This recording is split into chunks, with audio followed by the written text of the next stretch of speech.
पुत्रं पश्यति पौत्रं प्रपदया पशुधर्मधने ध्यायते यस्यैवं किशोरोग्यहोत्रन्युक्पति यौतेन देवं वेद सुकृतं मा देवेषु देवेषु मा सुकृतं मा देवेषु सुकृतमिति सुकृतं मा देवेषु देवेषु मा देवेषु प्रोतात् देवेषु मा देवेषु प्रोतात् देवेषु प्रोतात् देवेषु प्रोतादिति प्रोतात् देवेषु प्रोतादिति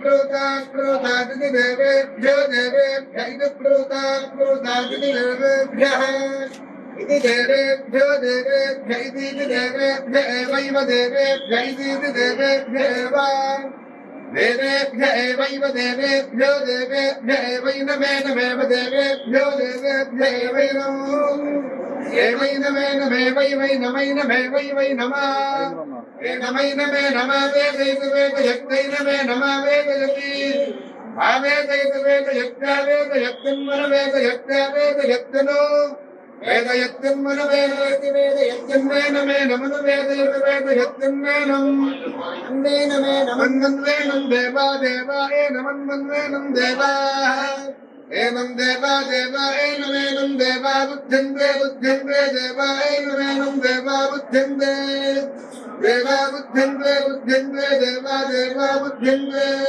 बुद्ध्यन्त इति बुद्ध्यन्ते वयस्पतिम् देवानां देवको सुखकामनवस्फुरन्ति इन्द्रस्वामन्त्रिवतो क्षेमो अस्तु नः महादेव्यै शिवायै सततं नमः नमः प्रवृत्यै भद्रायै वेदास्मदाम् सर्वमानं भवति सदाय पुरुषस्यतेन्द्रिय आयुष्येवेन्द्रिये प्रतिष्ठति सर्वदा परिपूर्णा भवन्तु मनस्सङ्कल्पसिद्धिरस्तु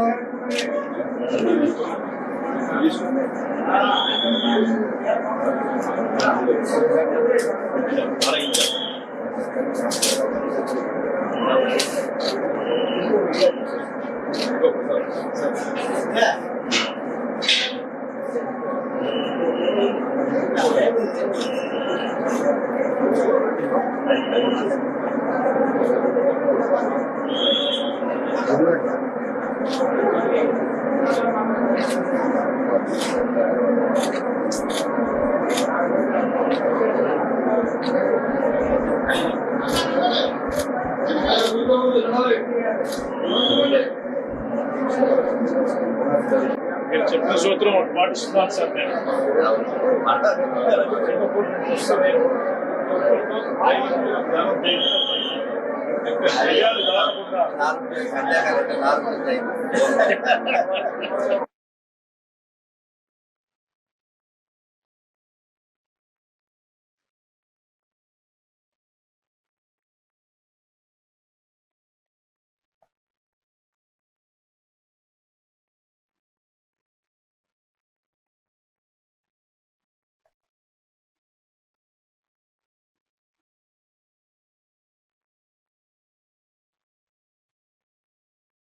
జగన్మాత ఆలయం దుర్గా మల్లేశ్వర స్వామి దేవస్థానంలో ఈవేళ ఈవో గారు శ్రీమాన్ రామారావు గారి దగ్గర ఉండి నాకు అమ్మవారి దర్శనం అయ్యవారి దర్శనం కూడా చేయించారు.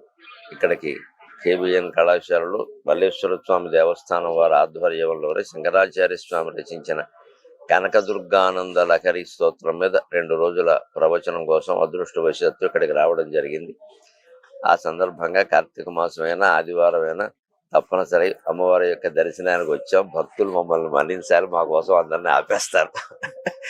కానీ మరి వచ్చినప్పుడే వినియోగించుకోవాలి కాబట్టి నేను వారి కోరిక మీద నేను దర్శనానికి వచ్చాను. నా జన్మ ధన్యమైంది నిజంగాను. జగన్మాత యొక్క ప్రత్యేకత ఏమిటి అంటే మాత, లోకమాత ఈ రెండిటి మధ్య తేడాన్ని గమనించండి. మాత అంటే మన తల్లి, జగన్మాత అంటే జగత్తంతటికి తల్లి. ఈ ఒక్క జగత్తు అనేది ఉండి తప్పితే తేడా ఏం లేదు. నిజానికి కన్న తల్లికి, లోకమాత కనకదుర్గాదేవికి తేడా ఏమీ లేదు. జగత్తు మధ్యలో ఉంది. ఎలాగో శంకరాచార్య జగన్ మిథ్య అన్నారు, జగత్తు లేదు అన్నారు. అంచేతన తన తల్లికి జగన్మాతకి తేడా ఏమీ లేదు.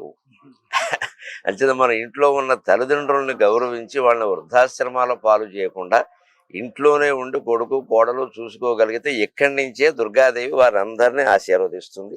నేను సమాజ హితం కోరేవాడిని ముఖ్యంగా. అందుకని దయచేసి పిల్లల్ని తల్లిదండ్రుల్ని దూరం చేయకండి. సమస్త ఆధ్యాత్మిక వ్యవస్థ యొక్క మూలం మన కుటుంబ వ్యవస్థ.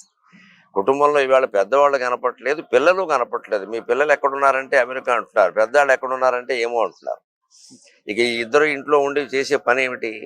పార్వతీ పరమేశ్వరులు చూడండి, ఎప్పుడు వాళ్ళు విడిచిపెట్టకపోవడం కాదు, వాళ్ళ దేవస్థానంలో కుమారస్వామి విఘ్నేశ్వరుడు అక్కడే ఉంటారు, ఎక్కడికి కదలరు.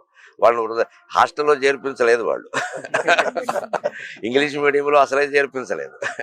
అందుకనే వాళ్ళు బాగా పెంచారు. మనకి లలితా సహస్రంలో ఉంటుంది అమ్మవారి పిల్లల్ని ఎలా పెంచిందంటే కుమార గణనాథాంబ తుష్టి పుష్టిర్ మతిర్ ధృతి శాంతి స్వస్తిమతి కాంతిర్నందిని విఘ్ననాశిని అని ఉంటుంది.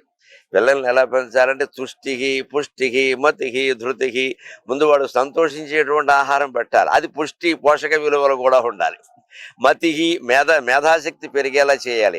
ఇవాళ అన్ని రకాల ఉన్నాయి, ధృతి లేదండి. చాలా మంది విద్యార్థులకి ధృతి లేదు, ధైర్యం లేదు. ఆ ధైర్యం వచ్చేలా పిల్లల్ని పెంచాలి. లలితా సహస్రంలో స్పష్టంగా చెప్పారు. అమ్మాయిల పెంపకంలో ఇంకాస్త జాగ్రత్త తీసుకోవాల్సిన శాంతి స్వస్తి మతి ఏకాంతి నందిని. నందిని అంటే అమ్మాయి, నందనుడు అంటే కుమార్తె, నందిని అంటే అమ్మాయి. అమ్మాయిని అత్తారింటికి పంపినా, ఉద్యోగానికి పంపినా, చదువుకు పంపినా శాంతికి ముందు వాతావరణం అక్కడ కాపురంలో శాంతిగా ఉండాలి. ఇవి వెళ్ళి గొడవలు పెట్టకూడదు. స్వస్తిమతి అందరికీ ఉభయ వంశాలకి శుభప్రదంగా ఉండాలి. కాంతి అంతేకాదు తేజోవంతంగా శోభాయమానంగా అమ్మవారు వెలిగినట్టే అమ్మాయిలందరూ వెలగాలి హాయిగా. అలాగా